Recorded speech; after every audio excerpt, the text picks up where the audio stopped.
मिथुन लगन में हम राहु की प्लेसमेंट के बारे में लगातार डिस्कस कर रहे हैं। इस वीडियो में देखेंगे आपके फोर्थ हाउस के लिए। फोर्थ हाउस जहां आपके अब कन्या राशि में राहु स्थित होंगे। कन्या राशि का राहु मोस्टली आपके लिए बहुत ही अच्छे रिजल्ट्स लेकर आएगा। यहाँ पे वो आपके लग्नेश के घर में ही स्थित है। ऐसा राहु आपको फॉरेन सेटलमेंट से बहुत ज़्यादा सक्सेसफुल बना सकता है। साथ ही साथ ऐसा राहु आपके घर परिवार की परिस्थितियों या स्थितियों को लेकर आपकी बहुत बड़ी चाहत देगा आपको। ऐसा राहु है तो मन में बहुत ज़्यादा अनसर्टेनिटी आपकी शुरुआत में कैरियर को लेकर और अपनी एजुकेशन को लेकर रहेगी। यहाँ पे राहु आपकी मदर के स्वास्थ्य के लिए उतना अच्छा नहीं है, लेकिन क्योंकि आपका लग्नेश और आपका फोर्थ लॉर्ड एक ही ग्रह है, इसलिए अगर बुध अच्छी स्थिति में हुआ तो निश्चित तौर पे ही आप अपने परिवार में बहुत ज़्यादा सम्मान पाएंगे। साथ ही परिवार में बहुत ज़्यादा अथॉरिटी भी होगी आपके पास, और मान सम्मान के साथ साथ आपके कैरियर में भी काफ़ी अच्छी प्रोग्रेस हो सकेगी। लेकिन आपको छोटी आयु से ही या तो घर से दूर रहना पड़ सकता है, या जन्म लेने के बाद से ही किसी न किसी रीज़न से आपको घर से दूर जाना पड़ सकता है। हो सकता है कि आपकी फैमिली कहीं और रहती हो, या फिर आपका स्टडी जो है वो कहीं और हुआ हो। यहाँ राहु का प्लेसमेंट है तो अब राहु का डिस्पोजिटर तो वैसे बुध है ही, लेकिन इनके साथ बैठा हुआ ग्रह भी आपके लिए बहुत ही ज़्यादा मैटर करेगा। इनके साथ जो भी प्लेनेट यहाँ स्थित होगा वो आपके मानसिक स्थिति, आपके सोचने समझने और इवन आपकी जो रिलेशनशिप है आपकी फैमिली के साथ, उसको बहुत इम्पेक्ट करेगा। और क्योंकि राहु के साथ स्थित यहाँ ग्रह जो भी होगा वो काफ़ी मल्टीप्लाई होगा, उसकी क्वालिटीज़ का असर आपकी जो डोमेस्टिक लाइफ है, जो आपका भौतिक सुख सुविधाएं, उन पर पड़ेगा। इस केस में अगर राहु के साथ मान लो कोई फायरी प्लेनेट यहाँ बैठ जाता है तो वो आपकी डोमेस्टिक लाइफ को कभी भी कंफर्टेबल नहीं रहने देगा। इवन आपके फैमिली के सदस्यों के साथ बहुत ज़्यादा विवाद या मतभेद होना भी तय है। लेकिन अगर राहु का कोई ऐसा प्लेनेट जैसे बुध है, या इवन यहाँ पे कोई अन्य प्लेनेट जो यहाँ अगर राहु के साथ बैठता है, जो राहु का मित्र ग्रह ही हो, वो आपको ज़्यादा बेटर रिजल्ट्स दे पाएगा। अब राहु शनिवत चलते हैं। शनिवत चलने के केस में आपको हालांकि शनि की प्लेसमेंट को भी जरूर चेक कर लेना चाहिए।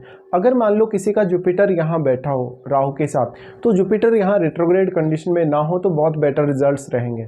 इसके साथ साथ यहाँ आपको देखना होगा जो भी प्लेनेट आपके चार्ट में राहु के साथ अब बैठा है वो आपके चार्ट में किसी न किसी भाव का स्वामी अवश्य है, तो उन भावों को लेके भी आपको बहुत ज़्यादा एक्सपेक्टेशंस रहेंगी। इस केस में आपका जो शुरुआती कैरियर है या शुरुआती जो स्टडी है आपकी, उसमें आपको बहुत ही ज़्यादा मेहनत करनी पड़ी होगी। साथ ही या तो आप परिवार के साथ नहीं रह पाए तो आपको दूसरी जगह रह के काफ़ी स्ट्रगल करना पड़ा होगा। बट आगे की जो आपकी लाइफ होगी, लगभग आपका हायर एजुकेशन होगा, आपका कैरियर में सेटलमेंट होगा, वो ज़्यादा बेटर आपको नज़र आएगा समय के साथ साथ। बट ऐसा राहु आप में मैच्योरिटी बहुत ज़्यादा अच्छी लेके आता है समय बीतने के साथ ही।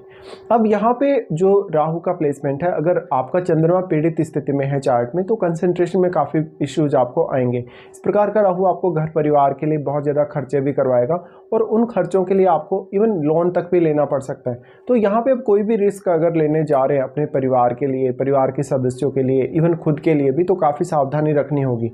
अगर चंद्रमा का संबंध राहु या शनि से है तो आपको यहाँ डिसीजन लेने में बहुत ही ज़्यादा समय लग जाएगा और बहुत ज़्यादा अनकंफर्टेबल आप फील करेंगे। राहु का अगर हम दृष्टियों के हिसाब से देखेंगे तो राहु का एस्पेक्ट सबसे पहले आपके 8वें भाव पे आएगा। इस प्रकार का राहु तो 8वें भाव से जुड़े हुए कार्यों में बहुत ज़्यादा सक्सेसफुल बनाएगा, क्योंकि वैसे भी यहाँ राहु बहुत ज़्यादा कंफर्टेबल तो नहीं होगा फोर्थ हाउस होने की वजह से। बट राशि के हिसाब से अगर हम देखेंगे तो आपके लग्नेश के घर में ही है, और क्योंकि आपका लगन भी जो उच्च का राशि है, मिथुन राशि, वही आपका लगन है, इसलिए राहु अष्टम भाव को एक्सप्लोर करने की असाधारण क्षमता आप में दे सकते हैं।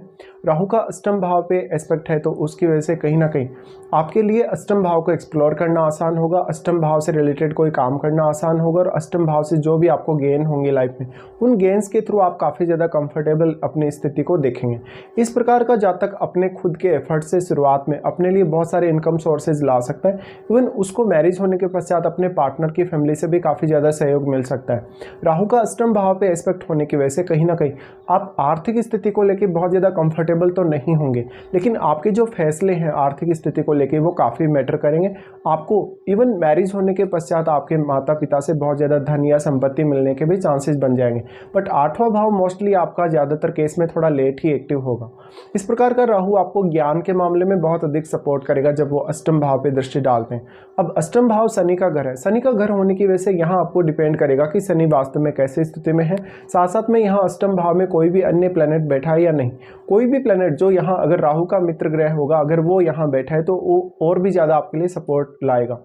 इसके साथ साथ आपका मैरिज होने के पश्चात आपके जो इन लॉज की फैमिली है वो आपको हाईली सपोर्टिव हो सकती है, बट इस केस में आपके लिए बहुत सारे हिडन इनकम सोर्सेज आने की संभावना भी बनेगी।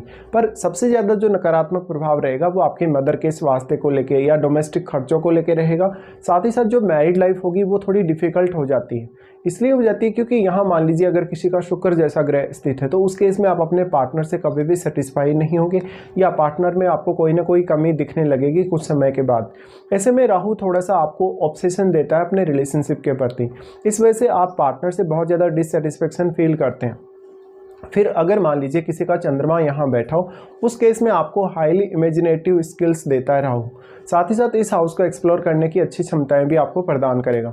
फिर राहु का एस्पेक्ट आ जाएगा आपके 10th हाउस पे। 10th हाउस पे एस्पेक्ट आएगा तो ये ज़्यादा इंपॉर्टेंट होगा क्योंकि यहाँ ऑलरेडी केतु स्थित होंगे तो राहु अपना प्रभाव यहाँ केतु पर भी डालेंगे। बट यहाँ फिर सबसे बड़ा रोल आ जाता है राहु के साथ बैठे हुए ग्रह का। अब क्योंकि राहु के साथ बैठा हुआ ग्रह राहु की क्वालिटीज़ की वजह से काफ़ी ज़्यादा मल्टीप्लाई हुआ है और वो ग्रह अपना मल्टीप्लाई वाला जो इफेक्ट है वो डालेगा आपके 10th हाउस पे। अब 10th हाउस पे डालेगा तो क्योंकि राहु उतना ज़्यादा प्रभाव केतु पर नहीं डाल सकेंगे, इसका रीज़न ये होगा कि राहु और केतु के मध्य 180 डिग्री का जो एंगल है वो हमेशा उसी कंडीशन में रहने वाला है। इस केस में राहु का बहुत ही कम प्रभाव केतु पर पड़ेगा, जितना 180 डिग्री तक पड़ सकता है उतना ही। लेकिन क्योंकि राहु के साथ बैठा हुआ ग्रह तो अब राहु की वजह से काफ़ी मल्टीप्लाई हुआ है, उस ग्रह की क्वालिटीज़ काफ़ी ज़्यादा मल्टीप्लाई हुई हैं, इसलिए वही ग्रह ऐसा है जो वास्तव में यहाँ केतु को भी बहुत ज़्यादा प्रभावित करेगा और केतु के साथ बैठे हुए ग्रह को भी। अब आपको ये देख लेना है कि राहु के साथ बैठा हुआ ग्रह और केतु के साथ बैठे हुए ग्रह का जो रिलेशन है वो फ्रेंडली है या नहीं। अगर फ्रेंडली है तो आपको बहुत ज़्यादा सहायता मिल जाएगी केतु के साथ बैठे हुए ग्रह के मामले में। साथ ही साथ ये हो सकता है कि केतु के साथ बैठे हुए ग्रह के लिए आपको कुछ अच्छे से प्लानिंग्स करनी पड़े, कुछ अच्छे से फैसले लेने पड़े। साथ ही केतु यहाँ आपको कैरियर को लेकर बहुत ज़्यादा डिससेटिस्फेक्शन देंगे, इसलिए आपको अपने कैरियर में ज़्यादा से ज़्यादा स्टेबिलिटी लानी होगी। फिर राहु का एस्पेक्ट यहाँ से आपके 12th हाउस पे होगा। 12th हाउस पे जो एस्पेक्ट होगा वो मोस्टली आपको विदेश यात्रा या विदेश में सेटलमेंट के लिए सपोर्ट करेगा, आपको फॉरेन से इनकम सोर्स लाने के लिए सपोर्ट करेगा, लेकिन ये आपके खर्चों को भी उतना ही तीव्रता से बढ़ावा देगा और आपकी एक्सपेक्टेशंस को भी। अब अगर राहु के साथ आपके चंद्रमा जैसे ग्रह स्थित हैं तो निश्चित तौर पे ही आपकी इमेजिनेशन स्किल्स भी बहुत कमाल की हो। भले ही डोमेस्टिक लाइफ को लेके हमेशा आपको आपके जीवन में कोई ना कोई समस्या दिखेगी, लेकिन इस प्रकार का राहु अगर आप फॉरेन में रहते हैं, फॉरेन में सेटल होते हैं तो आपको ज़्यादा कंफर्टेबल स्थिति दे सकता है। साथ ही साथ आपके करियर को लेकर अगर आप फॉरेन में जाते हैं और वहाँ सेटल होते हैं तो करियर में प्रोग्रेस होने की ज़्यादा संभावनाएं बनेंगी। इस प्रकार का जातक जितना ज़्यादा अपने करियर के प्रति ऑब्सेस्ड होगा उतना ही ज़्यादा वो गलत फैसले लेगा या वो लगातार अपने करियर में कुछ ना कुछ चेंजेस करता रहेगा। इस केस में आपको ये देखना होगा कि केतु के साथ मंगल जैसा ग्रह हो, सूर्य जैसा ग्रह हो तो करियर को लेकर समस्याएं और भी ज़्यादा बढ़ जाएंगी आपकी। इसी प्रकार से आपको देखना चाहिए वास्तव में आपको महादशा कौन सी है, वास्तव में राहु की महादशा है या राहु के साथ बैठे हुए किसी भी ग्रह की महादशा है, ये सब आपको चेक कर लेना चाहिए।